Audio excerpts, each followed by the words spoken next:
Amusement park in Farmingdale posted on Instagram that its log flume has permanently closed. Very popular ride, and that's pictures of the crews taking it apart. No word yet on what will replace it, but they say they will have an exciting update coming in a few weeks. We'll keep an eye on that. We are doing Adventure Falls at 6:30. Cave water rides. I don't like them either, and this one gets you pretty wet, so we'll see how it goes. Yeah. Well, this is how I typically look after a ride on Adventure Falls.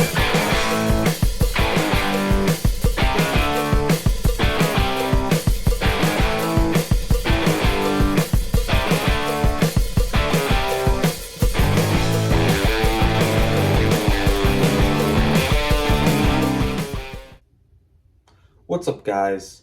I'm the East Coaster fan, and today we are here to honor and celebrate the lives of both the pirate ship and Adventure Falls. This is actually a video I've been wanting to make for almost a year and a half now, but every time I've had the opportunity to, there was never like concrete evidence, which I really wanted in order to make this video. Specifically from the park itself. There are a lot of rumors being spread, which I'll go into in this video.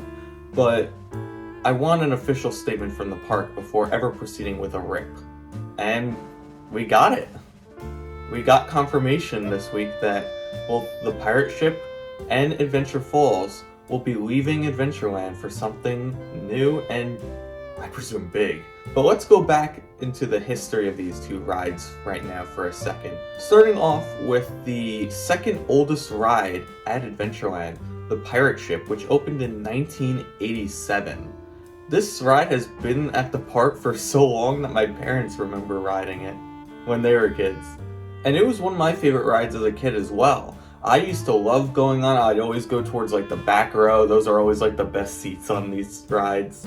And the program was really good, to the point where on those like highest hills at the peak of it, you would get solid airtime and even float out of your seat a little bit. Also, I think the ride was manual controlled. If anyone was a ride op for pirate ship, let me know.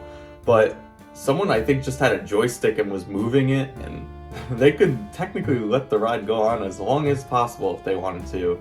But it was one of those rides that I can only do once. I don't get nauseous on rides ever, really. But one of the few times I've really felt that feeling of nausea was when I rode pirate ship about like 2 or 3 times in a row. That's where I call it quits. But then right next door is Adventure Falls, which is the park's main log flume. Everyone now associates Adventureland with Little Dipper, their mini log flume. But the big one actually came first in 2001. This was one of the park's biggest additions at that point, and it replaced the famous mini golf course that was in its spot. But many remnants of the mini golf course remain, such as the lighthouse and some other props along the path. Even when you're riding the train around, you see remnants of the mini golf course. But the log flume was basically just built on top of it. Regardless, it was a fun log flume. Definitely one of the more thrilling rides at Adventureland, and probably one of the wettest ones as well. You'd think I'd ride Adventure Falls a lot since I went to Adventureland so many times as a kid, but I only went on it a few times ever, mainly because I'm not the biggest fan of getting absolutely soaked. In fact, I remember sometimes riding Adventure Falls where I was in like a full-on bathing suit, and then for some reason I always heard the rumor that like, oh, you get more wet in the back of Adventure Falls than the front, which I still don't understand how that makes sense. I mean, that was a story my cousin told me. But that final drop on Adventure Falls was always so much fun, and it was a decent size too. Oh, and the best part?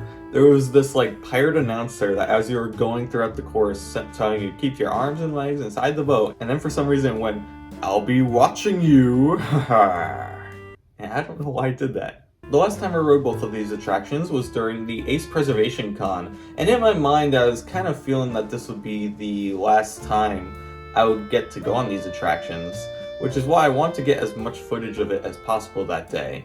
The reason I was speculating so much is because over the course of a year or year and a half, there have been so many postings online about the park actually wanting to sell these attractions. The pirate ship ones are a bit hard to find now, but I do remember Adventure Falls being on, I believe the website was called Rides for Sale or Rides for You, and it turns out, I guess they found a bidder, or they're just scrapping it. So that was Adventure Falls and the pirate ship. Those were my memories of it anyway. Feel free to leave yours in the comments below. Also, while you're at it, if you're liking this video, be sure to give it a like, and if you really like it, make sure to subscribe down below. I make tons of videos like this and more. But let's get into the exciting stuff now. What is going to replace it?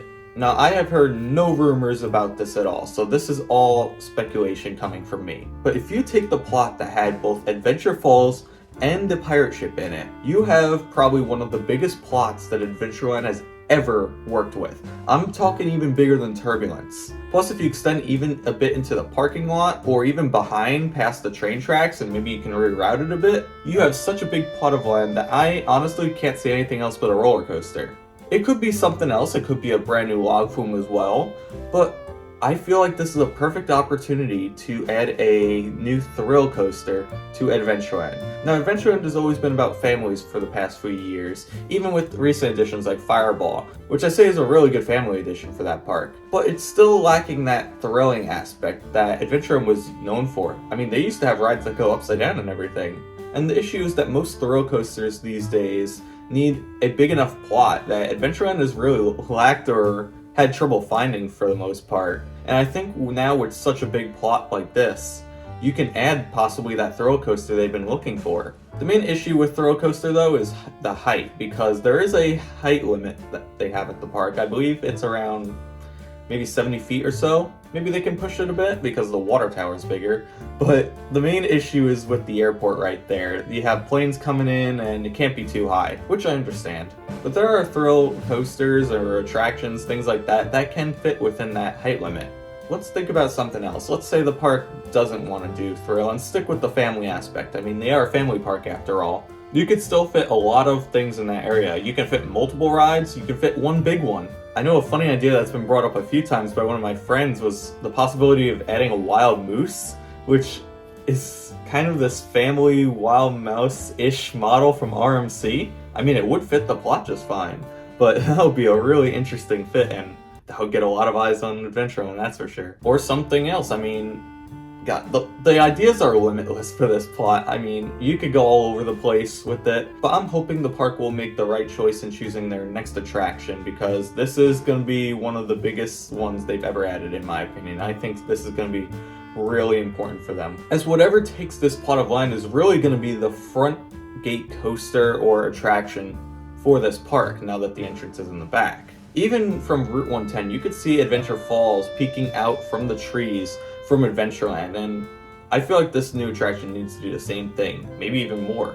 This will get people into the park, and hopefully people want to ride it just over and over and over again. But those are just a few of my ideas of what you could potentially add to this area of the park. Again, I'll leave it to Adventureland to add what they believe is right, but I'm hoping for the best. But right now, I want to get back to the topic of Adventure Falls and Pirate Ship. I really like these rides. I'm definitely going to miss them, but I'm eager for something new. They've had their course at Adventureland, and I'm looking forward to the future. And for that, I say farewell, Pirate Ship and Adventure Falls. I'm going to miss you.